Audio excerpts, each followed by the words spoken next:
I would like to take a moment before we get into today's main episode and to talk about my sponsor for the podcast. Podmatch is a new podcasting site dedicated to all podcasters. The platform helps hosts get connected with potential guests to appear on their show, as well as allow guests to find podcasts that will give them a chance to share their story. Podmatch offers many tools to help organize your page, from to-do lists to episode planning to potentially appearing on a leaderboard. Podmatch has it all. The best part, you have the potential to get paid.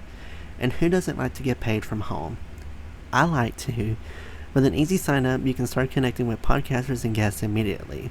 I have been a part of Podmatch since the beginning of May, and I have got to say that it was the best decision I've ever made because Podmatch helps your podcast grow.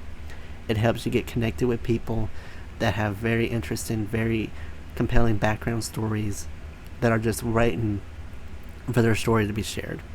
So if you are a host or guest and would like to start building professional relationships, explore more opportunities, and have your story shared, I highly suggest that you sign up with Podmatch today by going to joinpodmatch.com/lethal venom to start expanding your network in seconds. I would like to give another huge thank you to Podmatch for sponsoring this episode. Now on to our main episode, and again, you can sign up at joinpodmatch.com/lethal venom to begin your podcasting journey today. Hello, everyone. Welcome to the Lethal Venom Podcast. This is a show where I talk about anything I want with the honest to God truth, no lies told. Today, I have Mr. Russell Van Brocklen, who is going to be joining us today. He is a dyslexia professor who takes his own battle with dyslexia and helps inspire people to show that it's okay to be dyslexic, and she kind of helps give advice and tips on people and help prepare parents for if they have kids that have kids that end up being dyslexic. So I wanted to give a huge welcome to Russell. Thank you for joining us today. Thanks for having me on. So if you could just tell my audience a little bit about yourself and a little bit about what you do. Well, I generally have what people find to be the worst case of dyslexia ever. My base reading and writing skill is at the first grade level. And what got me really involved in this field is back in the late 90s, I decided to participate in the New York State Assembly internship program. And because of the severity of my dyslexia, they placed me in the Majority Leaders Program and Counsel's office that essentially ran the day-to-day operations of the New York State Assembly.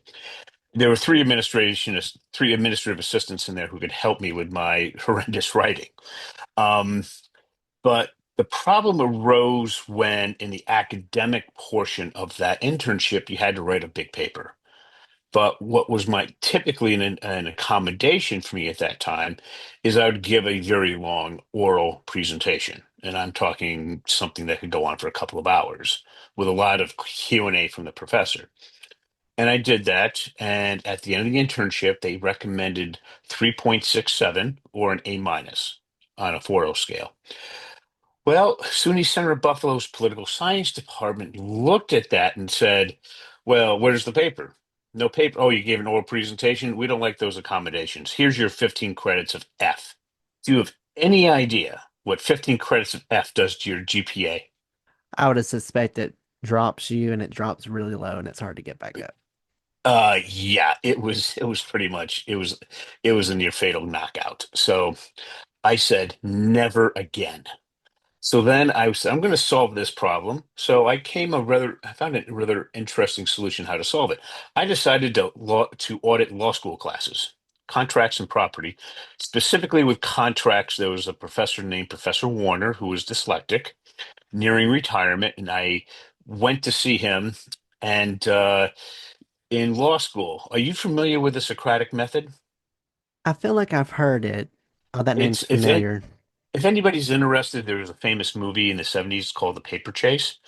Essentially what they do is, let's say you're starting off, your second day in contracts like me, and the professor calls on you and they ask you a question. The vast majority of students can't answer it, so they keep asking questions beyond that, basically to embarrass you.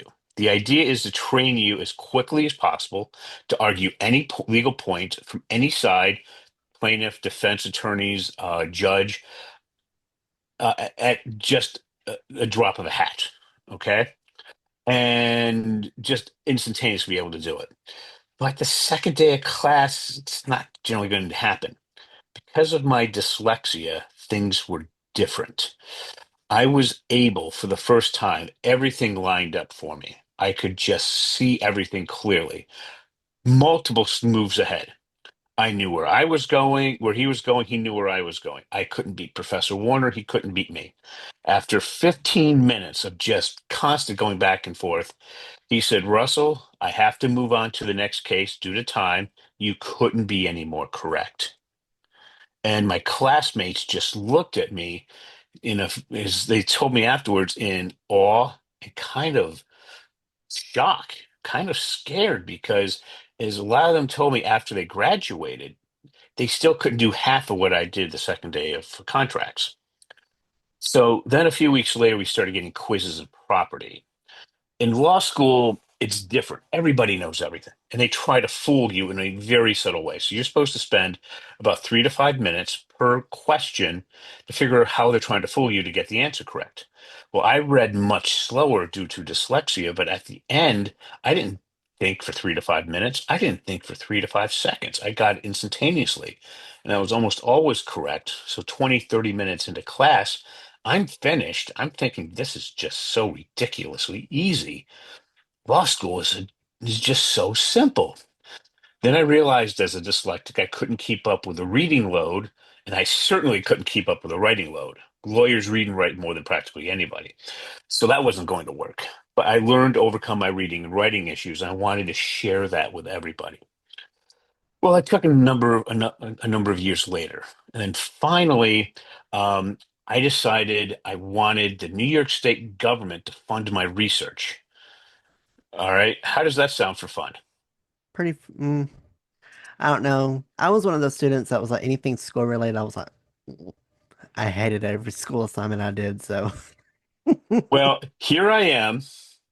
I'm in my later 20s, and I want the New York State government to fund my research. My professors who I spoke to said they can't do that. They bring in a $500,000 a year from usually federal sources. And I said, nope, I'm going to do it. Well, it just so happened that my representative at the time was New York State Senate Majority Leader Joseph Bruno. And I spoke to his educational aide, and he was very enthusiastic. Very, very Republican. Better, faster, cheaper. Why wouldn't they be interested? So then I was sent over to the New York State Education Department.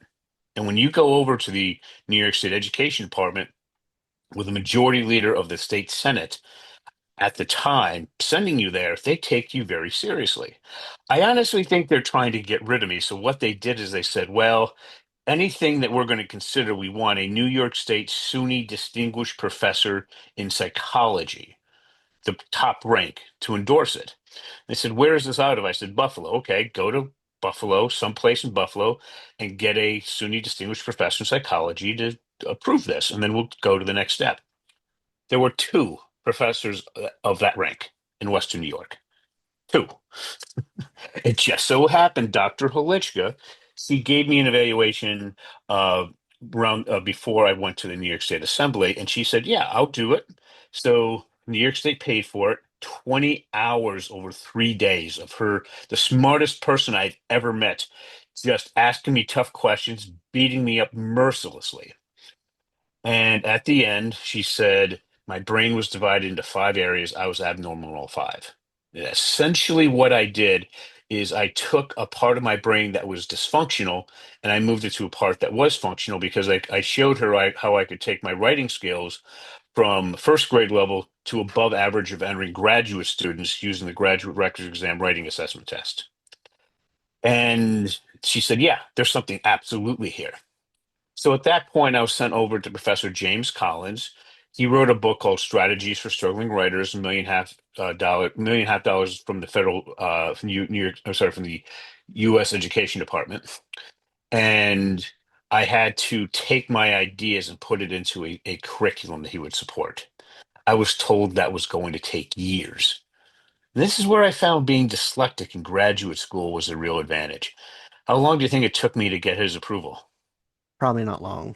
A little under 2 weeks.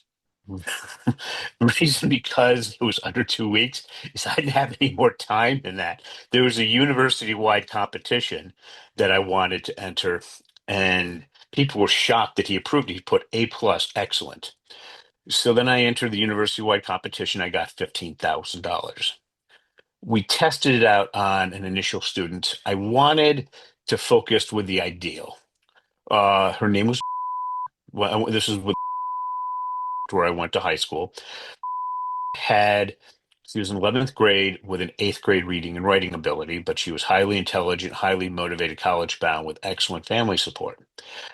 Gave her a pre-test. Remember, she's reading and writing at the 8th grade level, and I'm giving her a writing test for entering graduate students. How do you think she did? If it came to the writing portion, probably not well. It was an absolute unmitigated disaster. Dr. Holichka put it in the 0 percentile. Her spelling and grammar were absolutely atrocious, according to Dr. Holichka. 5 months later, we gave her a post test. She scored at approximately the 50th percentile. Spelling and grammar cleaned itself up, so it was clean at the graduate level. And then we worked with another student, and then it was in New York State public school for years. And then we presented it in 2006 at the New York City branch of the International Dyslexia Association. What happened is we followed the kids through college. They all graduated, no accommodations, GPAs between 2.5 to 3.6, and again, no accommodations. Cost of to New York State was under $900 a student, less than 900 bucks. The best dyslexic college at the time was Landmark College, according to the New York Times. For 2 or 3 years, it was a 2-year program. They wanted you to transfer to a 4-year college. Their success rate was around 25 to 33% at 100 to 150,000. I was at less than $900 per kid with a 100% success rate. 3x as effective for less than 1% of the cost. I thought I was done. I wasn't even getting started. The professors came to me and said, "We don't care about the GRE.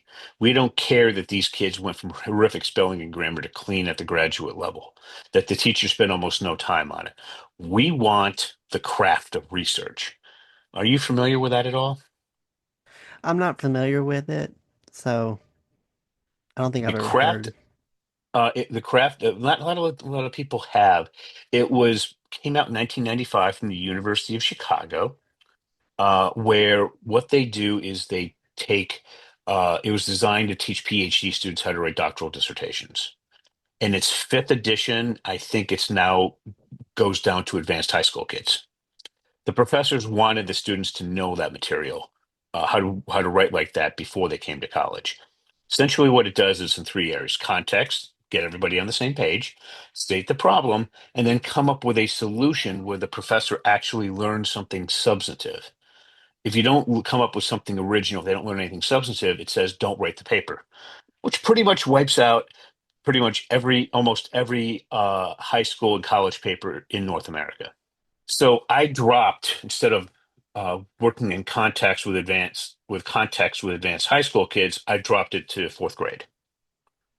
So what we looked at is, how do we go about doing that? Well, there's a book called Overcoming Dyslexia. And if you look on page, just you, if you look on page 78, what you're going to find is that the back part of the dyslexic brain has almost no neural activity. The gen ed brain is going crazy, but the front part of the dyslexic brain is about 2.5 times overactive. And according to Yale, that deals with 2 areas: articulation followed by word analysis. So that's why I did the GRE. It was articulation first, followed by word analysis. But when I had to move this to everybody, I had to switch it around. Word analysis first, followed by articulation. But that was step 3 of the model. To start working with the first step, I had to ask the dyslexic students, because what I noticed is college professors did not do very well K through college, top of their class day one in graduate school. And I could remember how well I did in law school. And what I pulled from that is, it was in grad school, it's so very specialized. It's what I call the speciality. So for you, for example, here's what I tend to ask to find out a speciality. It's Saturday morning. You can do whatever you want. You have nothing planned for the day. What are you going to do? Probably nothing. Now, what's your favorite thing to do if you could do anything all day long? Let's see. Listen to music. Listen to music. Okay. Mm. Any particular music? Any particular band? I mainly listen to pop and R&B a lot. Okay, pop and R&B. All right, so that's your speciality. So then to determine, that's number one. So what I found is if you stay within that speciality, we try to find a book. So we might find maybe a biography of one of your favorite musicians. Would that hold your interest? If it was customized, yes. Yes. If it was a book you found fascinating about one of your favorite bands or one of your favorite musicians, would that keep you really interested? Yes. Okay. So think about this for a dyslexic. We are academic specialists, not journalists. If we focus on their speciality, they are very interested and they will just keep working on things. So let me ask you this question. Do you know anybody with ADHD? Oh, yes. Okay, you know how you can't get them to concentrate on anything? Mm-hmm. Yep. Okay. Now I want you to imagine, did you ever watch the movie I'm sorry, it was Ben Diesel, it's about family, Paul Walker, Fast and Furious. Did you ever watch the first movie? I feel like I've seen clips of it. I don't think I've seen it in full, but I've heard of Fast and Furious, so I know the franchise a little bit. Okay. Well, there's a very famous scene in there where Paul Walker's asking the ADHD kid when they're designing a car that is coming from a junkyard. He says, "You're amazing. How come you're not at MIT?" He said, "I can do this brilliantly all day long. I can't do the other stuff." Okay. So if you focus on a ADHD kid's speciality, they're hyper focused. They're there all day. They're all day, all night. Sometimes I've had parents that to literally pull their kids away from their speciality. Okay. And when they're just like, I'm not used to this. My kid just can't ever concentrate. Now they're concentrating like I have to physically take the book away from them so they could actually, sleep at 3 o'clock in the morning. All right. So we focus on the speciality. The next thing I noticed is when I was speaking to the senior professors is a lot of them were STEM, science, technology, engineering, math, and they were taking like art history, philosophy, and great that they're taking those, but a lot of them said, I didn't particularly enjoy the subject. I'm like, why are you taking this? Because the professor taught not from the general to the specific, but from the specific to the general. So let me explain why that's so important. I'm going to ask you a question. So, in your speciality, we're talking about listening to pop or R&B music. All right. Hmm. Do you find when you're thinking about that, do you have ideas flying around your head, but with little to no organization? Does that sound at all familiar or no? Not really. I don't really. Then guess what? You're not dyslexic, you're not ADD, you're not ADHD. But if you were, you would answer yes.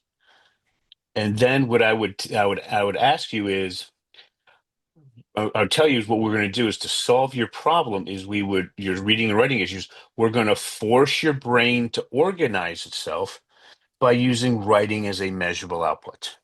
So all your friends that are ADD, ADHD, or mildly dyslexic, you find their speciality, what they do on a Saturday all day long. And then you'd ask, do you have ideas flying around your head at light speed, but with little to no organization? Then they say, yeah, yes, we're going to force your brain to organize itself by using writing as a measurable output. Then the next question, this is for severe dyslexia. You have to answer yes to the first question to go on to this one, and you're going to say no. But I just want you to think about this. You're going to write about your favorite music. Fingers, keyboard. Fingers, keyboard. The idea's in your head. You take your fingers, put them on the keyboard. Does the idea fly out of your head, leaving you with an empty brain? Yeah. Oh, that happens to you sometimes? Mm, on some stuff, if I'm like I can have a moment and it goes away for like a long time and then it'll come back. So sometimes, Okay. yes, it happens sometimes, not often, but sometimes, because sometimes I can think of something and when I go to search it, I'm like, what Nope. I did I mean, think? literally, you take your fingers, you put them on the keyboard, and it flies out of your head. That has happened in the past, yes. Okay. How are you supposed to write with an empty brain? You can. Exactly. So that is okay. I will have to admit, you're the first person I ever spoke to who said no to the first one and sometimes for the second one. That's intriguing. So what you might want to do is to maybe just see if you might have some issues with dyslexia. I don't know. I haven't run across this one before, but typically when you say yes to the first one and you say yes to the second one, um, that tells me severe dyslexia. So what that means is it takes longer to teach the process to somebody with severe dyslexia, but you tend to go a lot deeper. So just out of curiosity, when there's something that really intrigues you, would you go really deep into researching it, really trying to understand it? Does that sound familiar at all or not really? If it's something I'm real passionate about, I tend to not do a lot of, it's kind of the opposite. If it's something that I don't know anything about, that's usually when I do a lot of the research and look into it. If I'm, if from a journalist standpoint, I've learned that if you are real passionate about something, you can easily write it without doing a lot of research. But if you're not, if you don't have any background in it, you have to do a lot of research to be able to write about it. Okay. So you put all of that together, the speciality, focus and then finding out, asking the first question about ideas flying around your head at light speed, but with little to no organization. If yes, continue. Fingers keyboard, you put your fingers on the keyboard, does that idea fly out of your head, leaving you with an empty brain? Yes indicates a severe dyslexia. What that essentially means is the first one, ADD, ADHD, mild dyslexia, you're going to go through the process a lot faster. The answer yes to both, you're going to go slower, but a lot deeper. And then we go to word analysis followed by articulation. That's the model. Now, how do we implement this in real life? Why do adults care about this? That's because, especially now, we're recording this in the summer of 2025. I'm right in the middle politically, so I bounce before between the two major parties depending on who I like. I think presidents do good things and bad things. Just to say, this is just what's happening. President Trump put all these tariffs on there all over the place, and businesses don't like uncertainty, so they hit the pause button. And they're honestly saying because of the advancements in artificial intelligence, how much how much fewer people can we get away with? And I'm meeting so many people for the first time that have graduated with excellent degrees from top schools, and they can't find a job. Or if they can find a job, it's only because they can immediately be effective. So when it comes to the artificial intelligence, you need to understand context problem solution. So when I'm doing context, basically, when I do body paragraphs for fourth graders, we have a quote, no body paragraph, and we answer the basic questions: who, what, when, where, how, why. We condense that down to a medium to long sentence, and then we come up with a problem in a short to medium length sentence, and then we shrink that down to a one word universal theme. Now, if you take the context and look through the problem universal theme as a lens, you're going to come up with solutions that are what you would expect a well read person of that age and education level to come up with. All right. And that'll get you through middle and high school, and surprisingly, even college, I'd hate to say. The final part, the what we're looking to do with the solution, and I just do this in an academic sense, and there's ways of modifying it for the work world. I want you to imagine back in high school. Did your teacher ever give you Romeo and Juliet? Oh yeah, they did. Okay. Now, how long do you think your teacher was teaching Romeo and Juliet? For how many years? Oh Lord. Um, I mean, was she a young teacher, middle aged, kind of older? I middle 30s, 40s maybe. Okay, so probably what, 10, 15 years she was teaching it? give or take. Yeah. Yeah. How many papers do you think she ever read from students where she actually learned something reasonably original? Hmm. Mm, I have no clue. Probably not Okay. many. Not many, and I'm sure she could remember each and every one of them. Now imagine being able to write a paper where let's say there are 20 students in your class. Hmm. Every one of those 20 papers you would actually learn something reasonably substantive. Every one. Would that sound a bit shocking? Depending on how long she'd been teaching it, it would. If she had been teaching it for 12 years and she just now learned something, yeah, I'd be surprised that all 20 students actually had something different.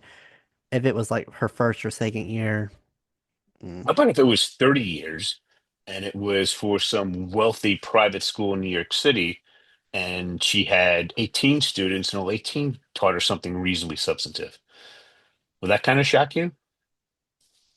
that would. Well, here's how you do it. Now that we have the problem, what we do is we go to the artificial intelligence, any which one you want to use, and I'd say come up with about 50 or 100 synonyms and an age appropriate definition. And I would tell you to pick one of the more exotic ones. I'd pick about three to five. And then I would tell you all the major characters in Romeo and Juliet, don't even think about it. You're interested in the minor characters and you're interested in their interactions. And I would use the artificial intelligence to find which one is least written about. It's like I like to call the sandbox. If we're talking about Romeo and Juliet, how many tens of thousands of papers do you think have been written in the last 100 years in North America on those two?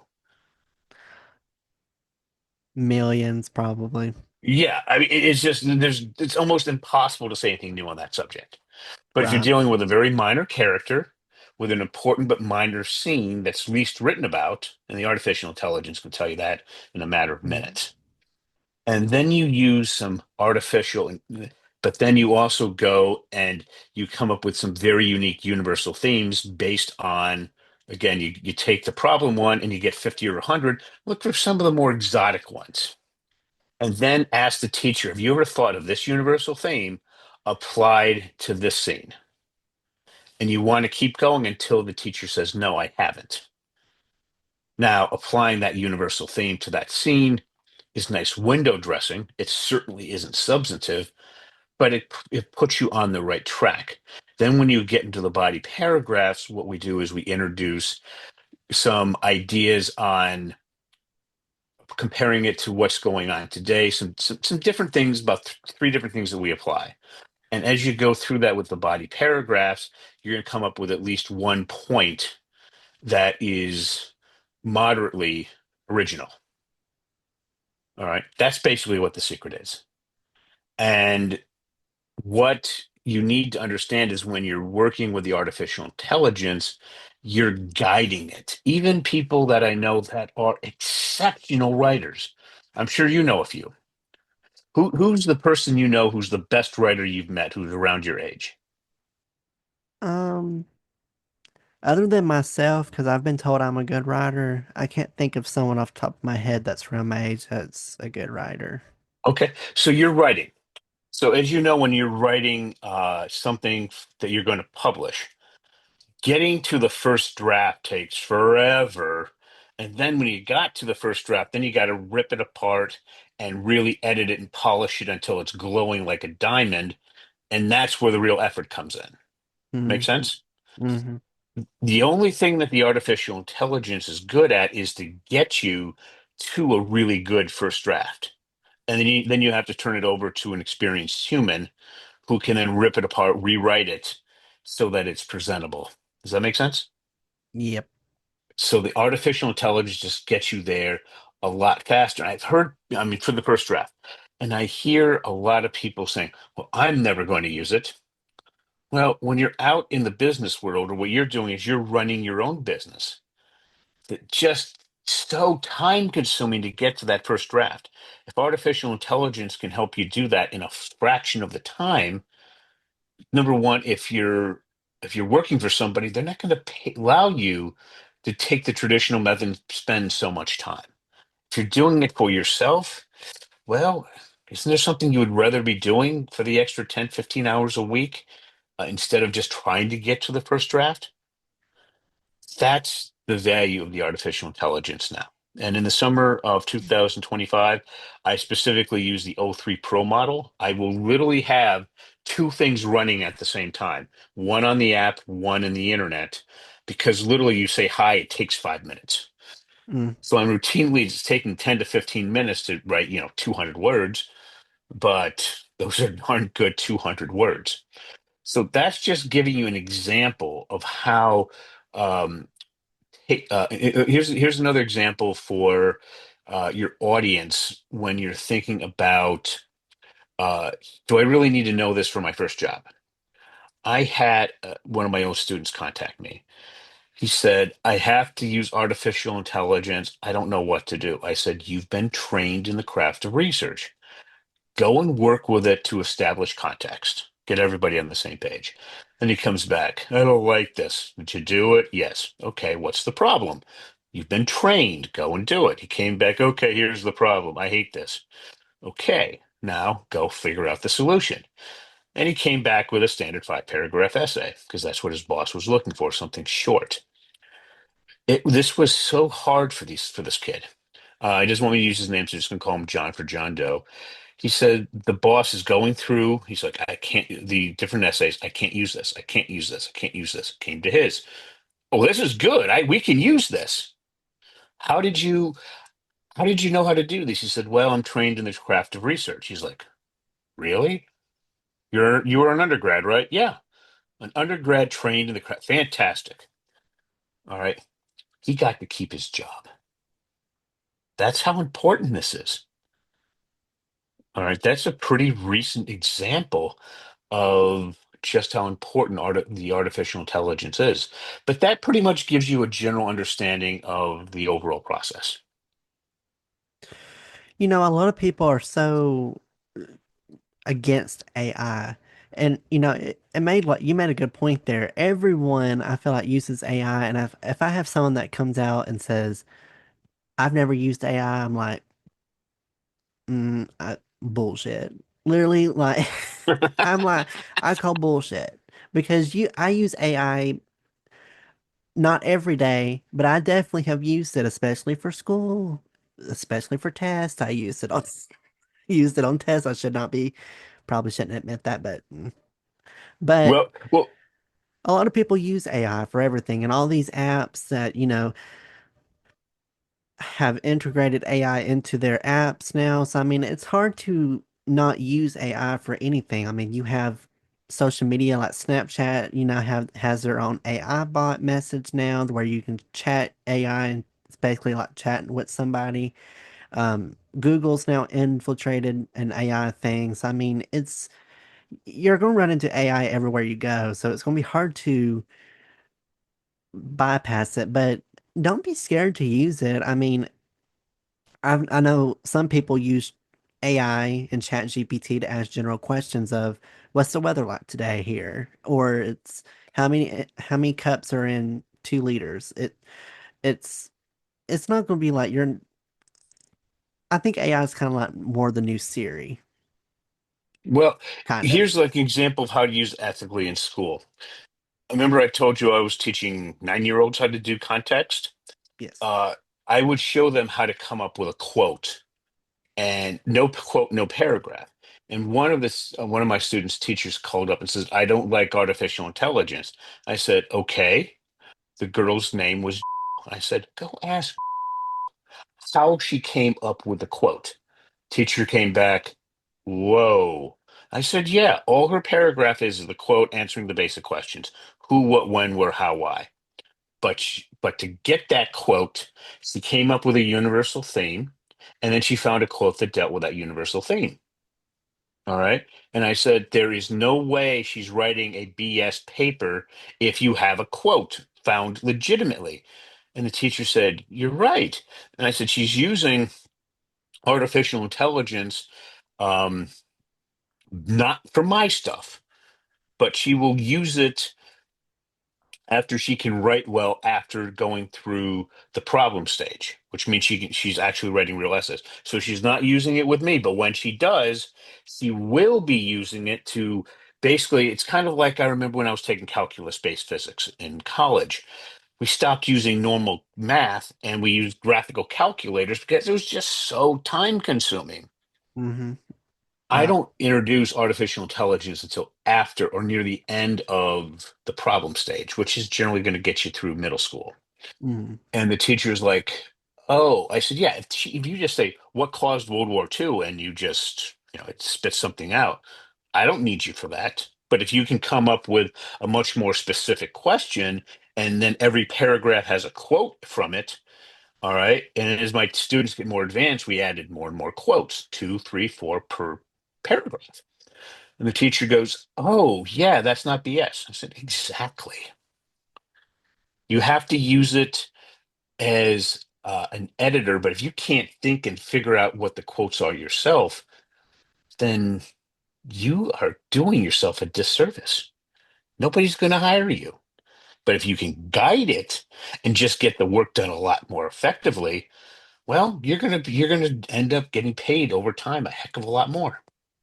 Absolutely. I know a lot of your questions are more advice because I know hopefully my listeners are taking this advice and are learning this stuff and is learning some stuff, but I know a lot of people are going to have questions. So many parents that have dyslexic kids feel exhausted and have tried everything with little success. Why do you believe there's still hope for the kids, and what advice do you give to parents to help not get so impatient with their own child? Well, let's start off with how the school system is designed to make the kids fail and then how to fix it. So let's come up with an avatar. Let's just come up with a kid who's having certain problems. So make up a name of a dyslexic kid that you may have come across that exemplifies these concerns. Oh, I didn't have to make up a name. Oh, well, Jerry. I don't know. Jerry. What grade is Jerry in? Eighth grade.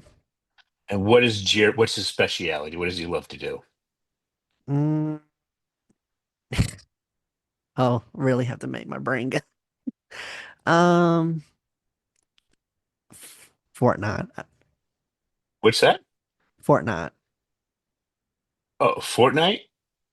It's like the gaming thing. We'll just say Oh, he gaming. likes he likes gaming. Okay. Well, yeah.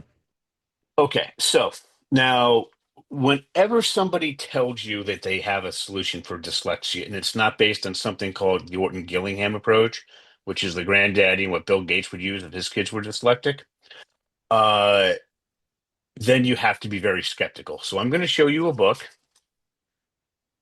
called Overcoming Dyslexia. It's from Yale. Okay.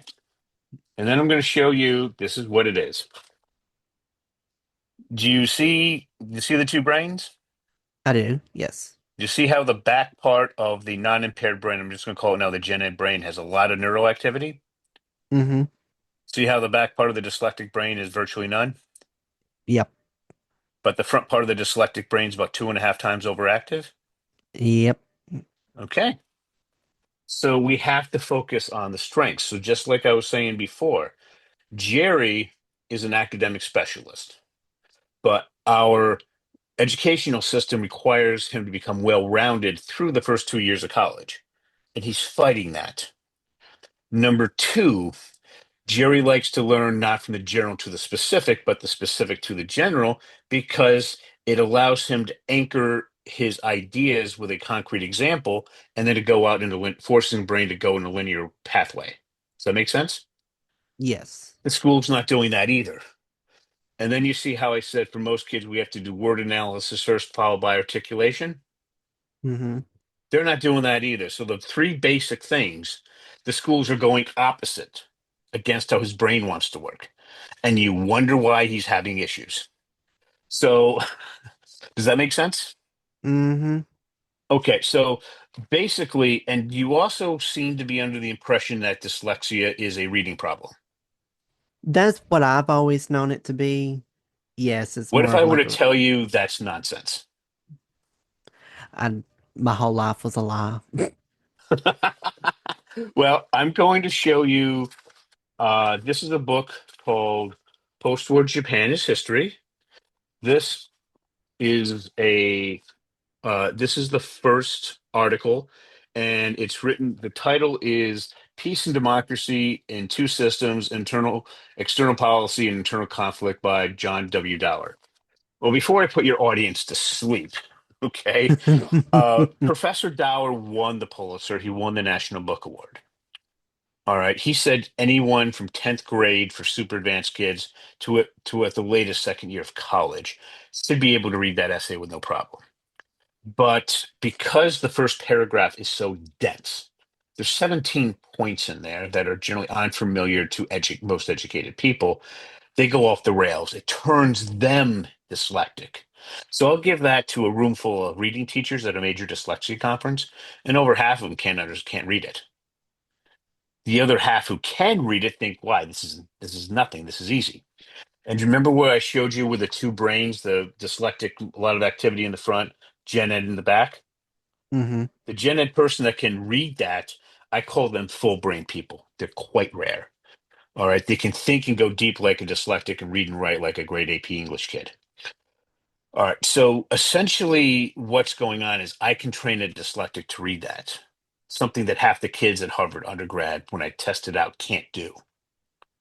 So dyslexia, the reading issue, is a symptom. It's kind of like when you have a cold. You take the medicine, it helps with with your stuffy nose and your sore throat. Hmm. Those are symptoms. The underlying cause is something in your chest, okay? A virus. I'm focusing on the chest, okay? Not on the symptoms. So parents can absolutely help their kids overcome their concerns. And if I'm gonna have my assistant send you a URL you can put up with this. And if your listeners click on it, what they'll do is they'll be brought to a document. It essentially says the three reasons your child's having trouble in dyslexia in school due to dyslexia, and how to overcome it. You fill out the form, and then you get a report on that. And then I set up a 15-minute discussion with you and your kids, and I ask those two questions. And generally, what I say after that is, anybody asked you these questions before? No. Do you think I understand what you're going through? You know exactly what I'm going through. Do you want to use this to overcome your learning and your reading and writing concerns? Yes. Then we find their book and their accompanying audiobook. All right. And I have to get past the child to make sure that the parents can teach them to overcome the issue. And getting past their child is so much harder than getting past a professor at Harvard, because they ask much harder questions. But when I ask those questions and they say, "You're the first person that has ever understood me," that's how we overcome this. Does that make sense? Really does. And I won't, since my podcast is just audio, I kind of wanted to explain, like, he's showing me the brains, and I'll make sure to include links so people that are more visual can tell it. But for the non-impaired that are not dyslexic, your brain kind of has a little bit of, there's like a circle in as I show with my own head. Front part of your brain is a little bit less, as you said, Dyslexics about 2.5 times overactive. overactive. So your front of your brain for your non-impaired is not so overly active. Oh, And there's hardly anything going on there, but the back part's going crazy. It's the exact opposite for the dyslexic. right, when there's for dyslexic brains, there's nothing really going in the back. It's mostly all in the front. So I just kind of wanted to get more of a this word description out there. Um, you know, school doesn't do a good job battling dyslexic students because they put them in a class full of people that are able to read, and then you have so then they always pick the kid that maybe having a little trouble reading, and here you have a kid on this side laughing about it, and then you have someone back here in the back like, this is taking forever. So, do you have advice for teachers that might have a student that might be showing signs of dyslexia, how they could um, approach the parent and let them know and kind of give the student some tips about what to do? Sure, you asked those two questions. I'll just give you an example of my most successful student, and for fifth, sixth graders, I never saw it before. I'll never see it again. Her name is. This was her book. Okay, Theodore Roosevelt. Really interested in him. It's 900 pages, 10th grade to first year college level. Was end of fifth grade, 10 years old, reading at the second grade level, and so I gave her that monster. 3 hours a night, six, 7 nights a week, most of the days during the summer. She was up in her room doing a modified version of what I teach. I tend to do writing first, then reading, but she wanted to do the reverse. 6 months later, she knew every word in this book. You could go, tell me that word, and she would tell you the dictionary definition of it. So then she's sitting in class and for silent reading, and a kid comes over and takes her book. And I said, "What's that?" She's like, "That's my book for an outside reading program." They're reading Harry Potter or Twilight or whatever. Right. None of them could get past the first paragraph. Okay. She went from one of the worst readers in her class to the by far the best. A couple years later, I finished up working with her. She was writing a paper on the dating habits of the Gilded Age, and she was really going after Theodore Roosevelt for how badly he was treating Agnes. Okay. Feminine perspective of Gilded Age dating, written by an eighth grader. She was ready for college at the end of eighth grade. Wow. Okay. So the easiest thing to do is this is like the brain science. See how I mean, I really oversimplified really complicated neuroscience to make it simple enough to use. But the best thing for teachers or parents to do is, fill out that form and that link I'll be sending you, or they can go to dyslexiaclasses.com. That's plural, dyslexiaclasses.com. There's a contact me, fill that out, and I can get right back to them. Because what I'm telling you seems simple, but the science behind it's really complex. So with the teachers, typically what I do is I show them how to take students who can't write anything and get them to a basic 5 paragraph essay.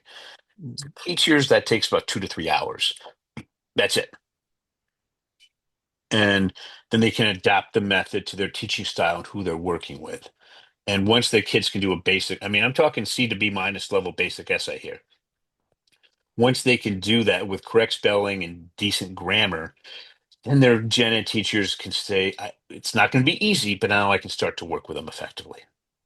I think what I hope the main takeaway that I want listeners to know is that it takes patience. You have to work with these kids and you have to, and some adults can also be affected with it as well. You have to be patient with them because if you're not patient with them, they're not going to get better because all these, you have to be really patient with them. And I think a lot of people nowadays are not as patient with students and adults that can't read because they get too mad because it could just be a simple word as after.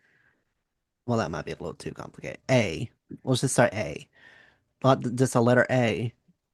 To majority of people, they could read that in a millisecond, whereas other students might take a minute or two to be able to read the words. I mean, you have to kind of be patient with them and be able to sit down with them and say, "Hey, I understand that you're going through this, but listen, you can learn in your own time. It'll take some time. Don't get frustrated with yourself." And I want parents to know that, as you've heard, there are students that start out that can't read or write at all, and they go on to be able to be in college level classes when they're still in middle school. So, I mean, it's possible for your child to get the help that they need. So, I really want this Well, to be a huge takeaway for people to be like, listen, there is hope that you can have help, that there's help provided out there. You just got to have some patience and be able to um, work with them a little bit. Well, let me show you how easy it is. So, do you ever meet a kid who is essentially writing randomly placed misspelled words? E- yes. Okay, like writing C spot run is just clearly beyond them. Yes. Okay, I'm going to show you how to fix that in about 5 minutes. All right. So let's take what's the kid? You can make up a name. What's the kid's name? Let's go with Ben. Ben. What is Ben's speciality? What's his area of extreme interest and ability? What are we doing all day Saturday with nothing to do? We'll say play basketball. Play basketball. Okay. So here's my question. First of all, I'm just going to tell you what we're going to do. We're going to have you type out, and typing, never handwriting, because it takes so much effort to write the letter W instead of hitting the W key. Right. All right. So what we're going to do is we're going to type out hero plus sign. What are we talking about? Ben plus sign. What are we talking about? Ben plus sign basketball. I'm sorry, Ben plus sign playing basketball. Okay. See how we got there? Yeah, kind of. Okay. We'll just go over it again. Hero plus sign. What are we talking about? We're going to swap hero for Ben. Ben plus sign. What are we talking about? We're switching out. What are we talking about for playing basketball? So Ben plus sign playing basketball. Okay, gotcha. Okay. Okay. So now when I do this at major dyslexia conferences, 90% of the special ed teachers get it wrong because you have to answer what I'm asking you exactly. No deviation. Are you Hmm. ready? We got to replace the plus sign. So here's my question. We got Ben plus sign playing basketball. Does Hmm. Ben like or dislike playing basketball? Like, Okay. Now put that in. Now replace the plus sign. What's the sentence? It's 4 words. it would be Ben likes playing basketball. You got the first part right, and then you got the second part wrong. Remember when I asked you like or dislike? You said like. That's exactly what Ben would have done. But then when you put in the sentence, you automatically added the S. Ben doesn't know how to add the S. Do you see the problem? Oh, Okay. the sentence So doesn't make you sense. automatically, because you're a journalist, you're a trained writer, you just automatically fixed it. Ben doesn't know how to fix it. So that gets into a very technical discussion. I'm just going to let you know the best traditional approach is called Orton Gillingham. Orton passed away in 48, Gillingham sometime in the 50s. Hasn't really changed all that much. This is what the wealthy use. It's $80,000 a year for 4 or 5 years at least. Okay. So they would say, see it, touch it, hear it, multisensory to get Ben to learn the letter S. It'll take you like a week to learn how to do it. We need something simpler. Here's my caveat. Ben has to speak proper English. That's my caveat to make this work. So he would write, Ben like playing basketball, because that's what I asked him. Then Mhm. I would say, Ben, read that out loud. Does that sound generally correct? He would say, no. I would say, Ben, fix it. Ben likes playing basketball. So then we would try that with 10 likes and 10 dislikes. All right. And then we would add like reason one, reason two, and reason three, different areas. And as he's going through that, what I would tell him is before you put the period down, you can ask any question. If there's a horrific grammar mistake, and I mean horrific, or a spelling mistake, you could ask, did I spell basketball correctly? You could say no and tell him how to do it. He'll just have to type out basketball. But once you put the period down, if there's a spelling mistake or a horrific grammar mistake, then he has to retype the whole thing. And he's going to keep retyping it. He's going to keep making the same mistakes. Then he says, this is how we get it to autocorrect. So then he says, we tell Ben either one or two things. You made a silly mistake or a silly error. A silly mistake or a silly error. Those are the least offensive terms I ever found. So then as he's concentrating, I'm not going to make this mistake again. And then he makes it. Seventh, eighth time in a row. And he keeps doing it until he doesn't. Might be 12th, 13th time. You can literally see with some of these kids sweat coming down from their forehead. And that hyper concentration, that's where the magic happens. That's where things start to self correct. So then, as you add reason one, two, and three and gets correct spelling, now we're taking this kid from, kindergarten to end of second grade or beginning third grade in as little as 100 sentences, maybe 500. Maybe he gets it within a week. Maybe it takes a month. Who cares? You've now increased his reading and writing level by multiple grade levels. Because I have a little secret for you. If you can write it, you can read it. It's literally that simple. It just takes time and patience. Time and patience, but also focusing on the three parts, that model that I gave you, focusing on that, and stop fighting the kids on how their brain wants to learn. And that is exactly what the school system is doing, because it's designed for people with that overactivity in the back part of the brain, not the overactivity in the front. It's kind of like, let me ask you this. What sport are you absolutely horrible at? The better question would be, which sport can I play? No, but which one are you just really especially bad at?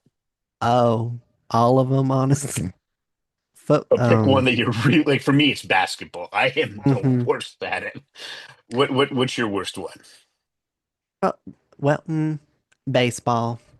Okay. Hmm. Imagine if your economic future depended on you being a competent baseball player. That'd Yeah. have been a Okay. fail. Yeah. That's Mm-mm. like trying to expect a dyslexic to excel in gen ed school. All right. It's just that's not how our brains are worked. But once we get into grad school, do you see one of the two examples with me just dominating my first time I was called on in contracts, and then less than 2 weeks with Professor Collins when it's supposed to take years? It's Hmm. really unfair when we get to grad school because all they care about, can you come up with original ideas in your area of interest? And we've been coming up with original ways of doing things since, elementary school, because we had to figure out a way to overcome problems when nobody else could. Some of the kids I've been working with, they've been doing doctoral level work starting in like fourth grade, because Hmm. if they weren't, they're going to be held back, and they didn't want to be held back. All right. So it, dyslexia is a profound advantage once you hit grad school. I try to tell most of my clients, go and get a master's if you're going to do a traditional 4-year degree. And then get very comfortable with the artificial intelligence, because it's like the assistant I never had when I was growing up. You now have it. And the pro plan for ChatGPT is like 200 a month. It's like not even lunch at McDonald's each day. Brown bag it and have somebody there to help you the entire time. All right. That's how powerful it is. But learn to use the craft of research, and then go out in the real world and use, and you will find it is a profound advantage. Absolutely. And teachers, I don't want to hear no more of the AI, don't use AI. It's not helpful. Well, I don't want to as hear I that no said, more. when I did it, I showed the kids how to come up with the quotes and answer the basic questions in the AI they used as an editor. They didn't say, give me a 5-page paper on George Washington. Okay. They just didn't turn it over. So when you have quotes that you came up with, that can't be a BS paper. And when I explain to the teachers, they're like, my students don't know how to do quotes. And what I can tell you is, I'm a reviewer for the International Dyslexia Association's annual conference, biggest dyslexia conference in North America each year. I get all these brilliant ideas from people with master's degrees, but they're giving me like 6 quotes, all right, where the PhD's giving me 30 in a very small amount of space. Okay. And part of the rubrics is I have to go into, is this a good references? Is there enough of them? And because of that, there's so many times where they just had a really good, I literally had to put this in the notes. I know the score comparatively stinks. You should accept it anyway, because this is really innovative. All right, but using a lot of quotes really matters. And I start off with, I said, with the kids getting one per paragraph, and then I show them two, and some even three. Now tell me how getting three different quotes from three different books in one paragraph is having the AI write it for you. I mean, you can't. I literally had a Mm-mm. high school AP history professor say that the student she cheated, and I said, "Okay, go to the Mm. reference desk at their local university." And they got a report from the reference desk. Oh yeah, I helped the student find literally it was like 37 books. And she pulled the quotes out with the old, 3x5 card. Mm. And the teacher's like, oh, they just use the AI as an editor. Exactly. Oh, I bet that feels so good, blowing it right back up in their Oh, I face. love doing because she spent so much time on that paper. Then we even showed Mm-mm-mm. her the index cards. Oh, That's how I did it. Now, I'll be honest with you, I do that sometimes, but now when I have that, I have an assistant, so I'll send her. She finished up. She's working on just her doing the experiments, but she passed her qualifying exams for the PhD. I got stuff like that. I sent her to the library to do it for me. Cheating, I know. ugh. That's just such great words to hear to back to a teacher. Oh, I did actually use a quote. I didn't use AI. Oh, She used that's AI as an editor, yeah. but the quotes were hers. She said, "How do I take these quotes? These are what I want." And she literally had it write put the words and connecting it, but the skeleton was hers, and that's where the value is. Yeah, and all these teachers all think that it's just all AI that they just go in here and be like, come up with 5 quotes. And then they just copy and paste that right there and be like, okay, it's mine. No, it's literally not. They're just using AI for kind of as an edit. They come up with the quote, they find the quote, they help edit the quote. Right, but if you ask AI to come up with a quote, like a bunch of time, it's hallucinating. And I think, did you hear about the lawyers that got caught with this a couple of years ago? I don't think so. Oh, this was so hilarious. Just so you know, this is federal courts, not state courts. Federal court, every little thing requires a massive motion. It's the major leagues, and these very expensive attorneys. I think it was in New York State. I think in New York City, but don't quote me on it. They turned in this brief, and the precedents were so strong. The judge thought they were going to lose, but the precedents were so strong that they're going to win. Then they looked up the cases, and it was made by the artificial intelligence, and it just made them up. And the guy turned it in. He didn't check it in federal court. Oh, he got in so much trouble. But he was that firm was a laughing stock in the entire legal community. Uh, he just recently graduated from college. If it's Oh like, no, no, this was a senior attorney. oh, that's even sadder. It's kind of like imagine you were in college and you were going to cheat, but instead of getting the answers to the test, the person gave you the questions. So you had to go and look it up, and like you would just go to the library and look it up. But then imagine going to the artificial intelligence and having it hallucinate, and then you write it out and feed it in. The professor would probably think that you're on crack because Hmm. I've heard of some kids doing um, they would get take home tests because of a disability, and they would just dump it into Chat GPT. This was especially back a couple of years ago when it was still really hallucinating all the time. And Hmm. the professor would actually read it out in front of class. And it was so ridiculous. It's like when I was in sixth grade. My teacher did this without consent, and she was the only teacher who could get away with it. She would pick up our papers and start reading some of our answers, and it was so off the wall. It was hilarious. In a small group, we could laugh at ourselves, but we would never do it outside of that group. Okay. But when the artificial intelligence hallucinates like that, it's just amazing how ridiculous people can be. I mean, I get the use of AI, but like for a law firm, no. That's one of those things where you don't need to use AI. Oh Like, no, now it's so much better. O three Pro. Um, I had a just how ridiculous my situation is. Um, I not only severely dyslexic, I have a concussion that wiped out 15 years ago, all like basic stuff. All right. So I have a former client who's going through some traffic court nonsense. All right. And I was like, okay, well, let's go and make sure what you're doing is it makes sense. So I went with the artificial intelligence and I briefed out using O3 Pro and deep research. I briefed out a a brief that would be perfectly suitable for federal court, which pretty much says it argued slightly in their favor. But they walk in with this big, thick document and they're asking for a hearing. All right. Now, what they're trying to do in traffic court in 3 hours, they're trying to clear like 70 cases. It's crazy. It's really efficient. But to have a hearing on 106 pages, all right. They looked at that and said, "Can we make a deal and just get rid of you?" So they're offered parking on the pavement, $125 fine with state surcharge.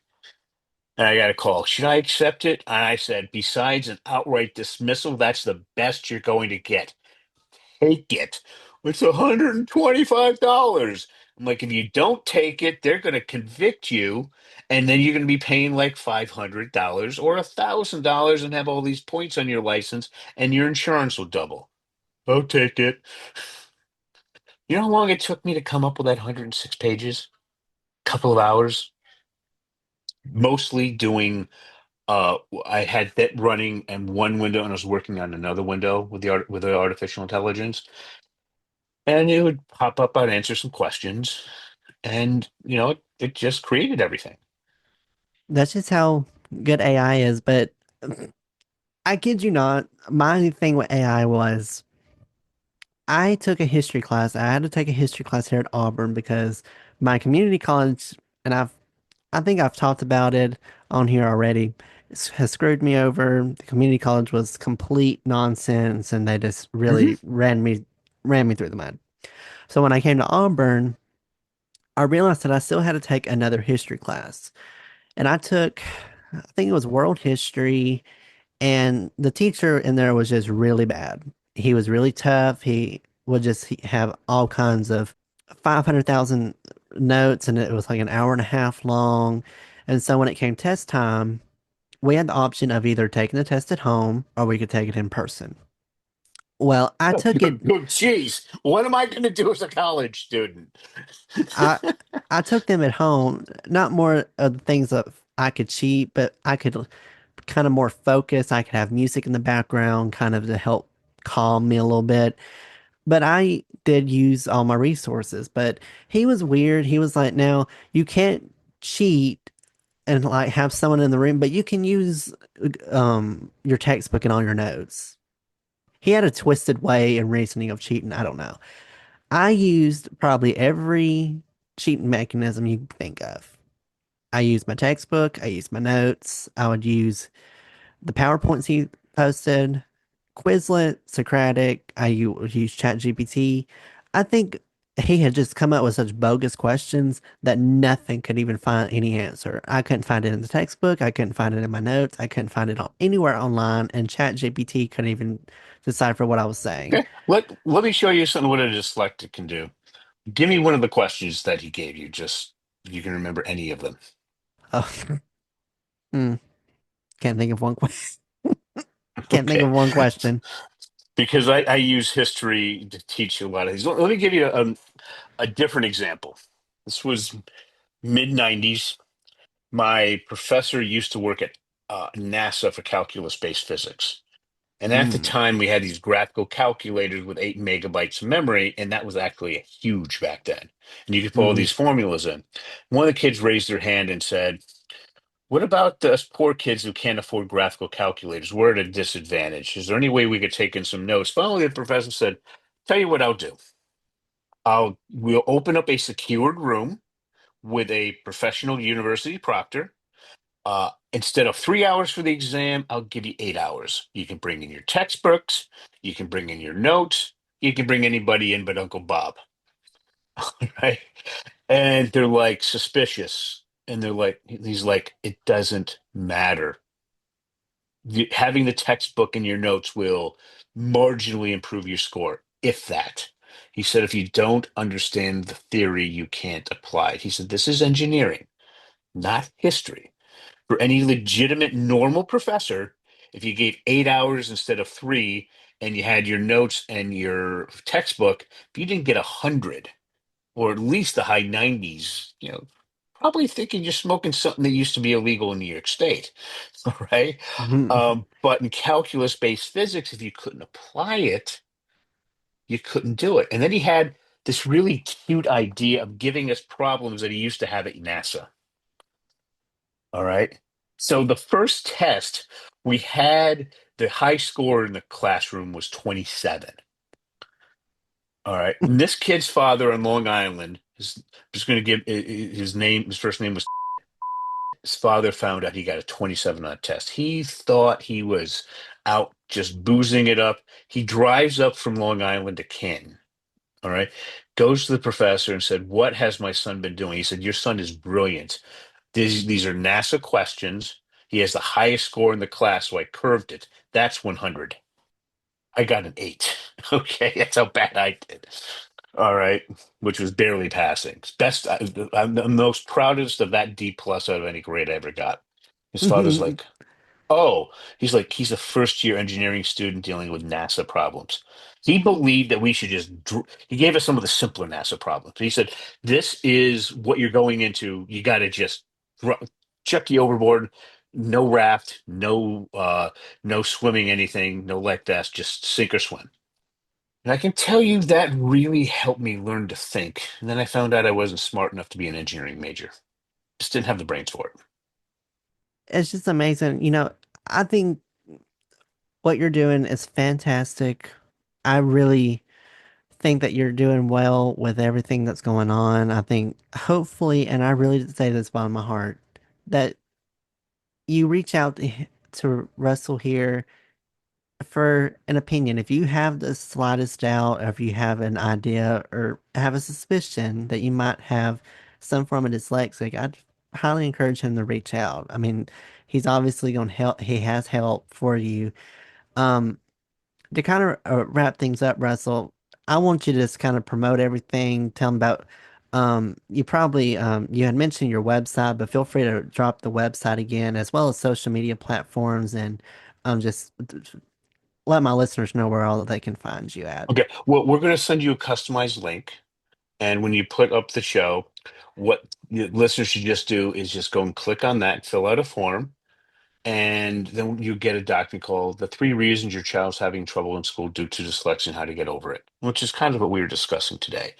Then it allows you to go and set up a free 15-minute interview with me, which honestly tends to go longer than 15 minutes.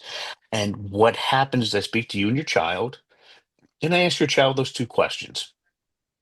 And then they're like, yeah, that's me. How did you know? And they're literally shocked. And at that point, I said, is this how you want to learn? And then what we can do is we can show you in the comfort of your own home, working at your own pace, take your child in their intervention period from where they are to get reading at or above grade level, and you can do it faster than the private dyslexic schools that are $80,000 a year. And that's before living expenses. All right. Or if you want something more direct, you can go to dyslexiaclasses.com. That's plural, dyslexia classes, and just fill out the contact me page, and I'll be happy to get right back to you. I'll put off his links and I'll definitely put that personalized link as well as his website and social media in the description box. So all of his links will be in one spot. Um, for my socials, I'm pretty much everywhere. Lethal Venom Podcast on Instagram and TikTok. My Facebook and YouTube's know as podcasts. The podcast Lethal Venom's available wherever you get podcasts from Spotify, Apple Podcasts, Amazon Music, iHeartRadio, YouTube, and Pandora, as well as other platforms on there. I'm basically wherever podcasts are available. But Russell, I want to thank you so much for coming on today and sharing just some helpful advice and telling me and let my listeners know and kind of just going through and breaking it down in a process of letting them know how the process works and everything. So I really appreciate you so much for taking the time out of your day to come be on the show and tell me your story. So I thank you a lot for that. Oh, thanks for having me on. It was a great podcast. Well, to my listeners, I hopefully you'll reach out to him and get in contact with him if you need some help with that. As he said, he'll have a personalized link. You'll get a 15-minute session, which he said does tend to go a little bit long. And then after that meeting, you'll go from there about what the next steps are. But hopefully y'all enjoyed this episode and hope y'all have a great rest of your day. Not whenever you're listening to it, and I'll catch you all in the next episode of Lethal Venom.